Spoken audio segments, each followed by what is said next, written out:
Hi everybody, welcome to my persuasive speech. Right now I have my laptop sitting on a box and that way that I can make sure that I see it, and I have my outline here in front of me just in case I need to look at it for whatever reason during my speech. So thank you all for attending my speech, and I look forward to hearing your feedback afterwards as part of this assignment. I would like for you to consider this scenario. How would you feel if you never had access to your birth certificate or any of your medical history? I imagine this scenario feels pretty uncomfortable, and rightfully so. Yet sadly, this is the scenario for too many children.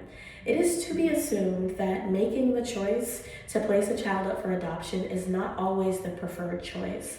But according to CNN.com, a recent survey found that 100 infant adoption programs in the United States alone reported that 5% of their adoptions were completely closed. And while 55% were fully open and 40 were mediated through some agency, the study said that 5% is still too many. I believe that closed adoption policies need to be reevaluated due to the rise of social media, the improvement of technology, and our growing access to data. Each of these factors are making it so hard, so difficult for new families to keep closed adoptions actually closed. And I would like to let you into my life personally as an adult who is a product of open adoption. And my hope is that through clear definition and reasoning and stories that you are going to leave here today feeling informed, but also motivated to help me make a change to close adoption policies in the great state of North Carolina. Now, though you may not know someone directly until now who was adopted, as college students, it is not uncommon that you or a friend may be forced to make such a decision. And let's face it, pregnancies happen, and sometimes unexpectedly. Yet who a pregnant woman is at, let's say, 18 to 20 won't be the same person, let's say now 10 to 15 years down the road. Therefore, I believe that closed adoption policies should make room for the possibility of a change of heart. No, though we know that adoption can happen at any time during a child's life, during my speech, most scenarios and statistics will surround adoptions that occur at birth. So before I get started, I do feel that it's super important to acknowledge something, that some birth parents have to make the choice to close the adoption, and this is because of circumstances that are out of their control. This speech is not by any means intended to trample over the choices that some parents have to bravely make. But instead, it's here to highlight what would be the benefits of opening an adoption when and if there is an emotional and mental space for it. Today, we are going to discuss 4 main points. First, I am going to provide clear definitions for both open and closed adoption. Secondly, I am going to show you the problem with closed adoption. And then third, the answers that open adoption may provide. And then very lastly, we'll discuss the possibilities that grow from opening an adoption and adopting my plan. First, allow me to define both open and closed adoption. According to adoptions.com, a closed adoption is a style of adoption in which the adoptive family and the birth parents share little to no contact with one another. Now, I want to demonstrate this, and I'm using this demonstration by using information that I've gathered from some of my own research from consideringadoptions.com and findlaw.com. If you imagine right now I'm in this room and there's a door, say you're on the other side of the door, but you went to kind of tug at that door handle to get inside, because inside of this room are your birth certificate and other family history, things that might be beneficial for you when it comes to your health and maybe even starting a family of your own one day. Now you go to pull on that door, you go to tug on it to get inside, but you can't because it's locked. And imagine doing that for 18 years of your life, now not being able to get inside of that room to some information that could be pretty helpful for you as you make it through your own adult life. Now, on the other side of this, childwelfare.gov says that open adoption is a form of adoption that allows birth parents to know and actually have contact with adoptive parents and the adopted child. In fact, there's 3 ways for you to do it. there is a fully open adoption here. Now, the fully open adoption means that, say now the door is open and you're on the other side and the adoptive parents are on the other side too. So maybe the birth parents are on one side and the adoptive parents are on the other side. This now means that the adoptive parents and the birth parents have contact with each other. Perhaps they decided at birth that we will have contact with each other. We'll make sure that we are communicating with each other as we see fit. We probably even establish these ground rules in the very beginning.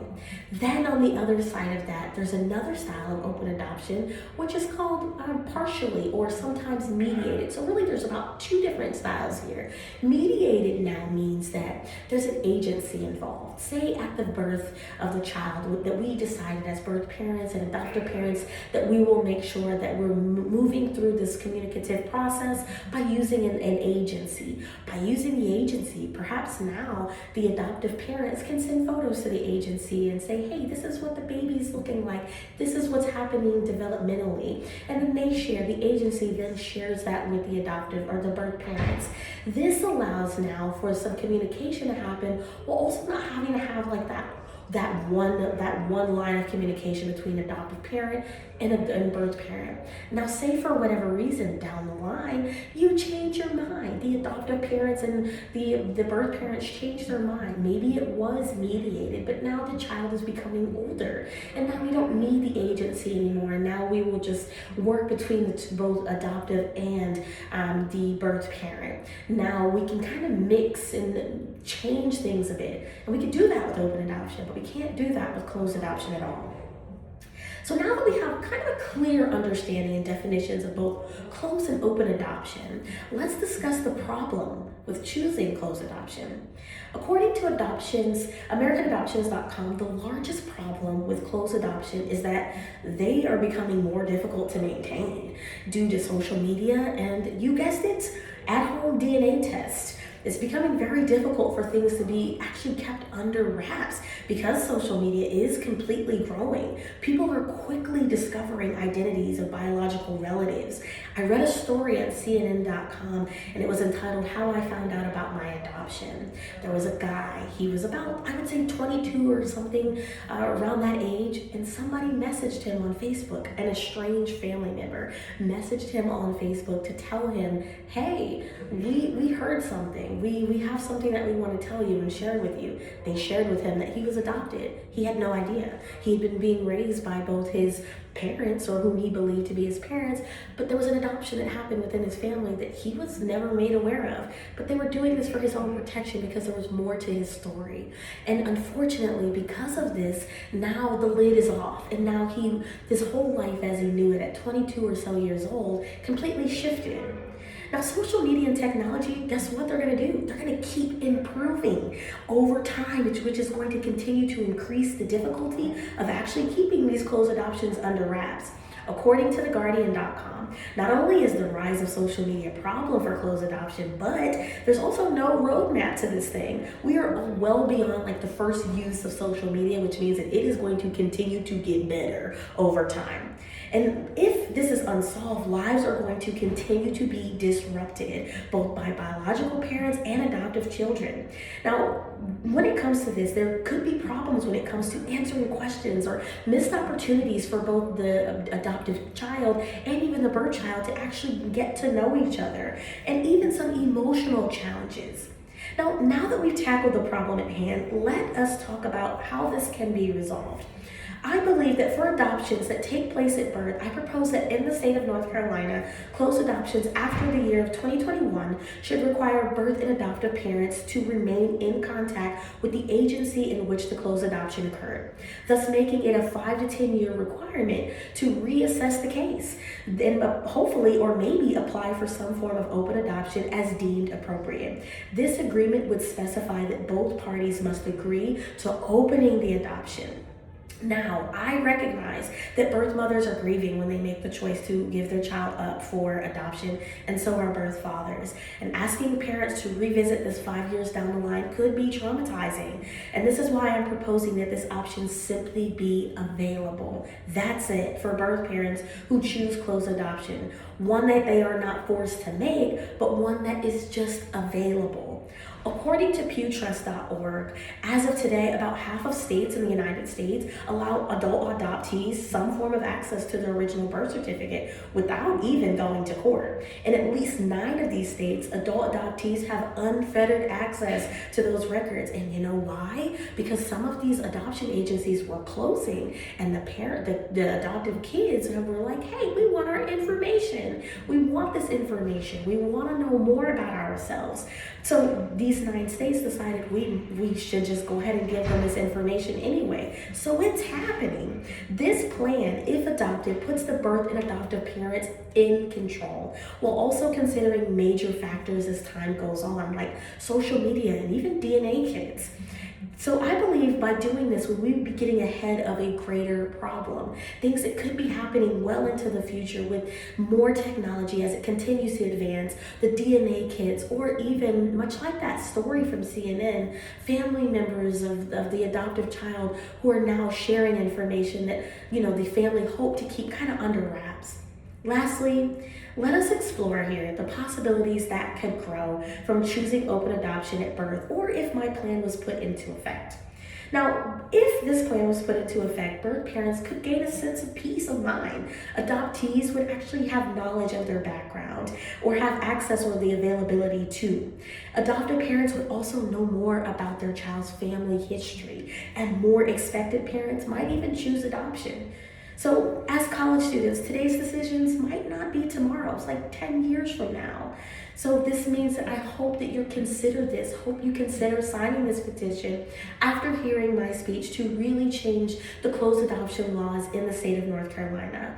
Again, the consequences are there: missed opportunities with children and even lifelong grief for both the adoptive child and even the birth parents. Now, I want to take a moment here to actually share something with you. I am a child I'm an adult that was a child of open adoption. I was adopted at birth, and through this adoption at birth, my adoptive mother and father and my adoptive parents decided that they would keep in contact over the years as I grew up, and it would always be my choice to learn more about my adoptive family or my birth parents. And I would say around the age of like 18, 20, I started to become a little bit more inquisitive about what was happening in my own life. And eventually I met both my birth parents, and I have a relationship with them because of that. Now, in doing so, this allows for so much growth to happen. This also expands my family. I now know more about myself by way of health and so many other things because of this open adoption and this choice to do so. The flip of this is my best friend. She is a product of closed adoption and currently is in the limbo space of trying to figure out more of her medical history. So there are options here. There are other stories that exist here. So I appreciate you listening. And I know we've discussed a lot today, and I'd like to wrap it up. Again, social media, technology, and our access to data is only going to improve over time, which is why I think we should get in front of this problem before it becomes bigger than we can handle. I appreciate you listening, and I look forward to your feedback. Have a great day.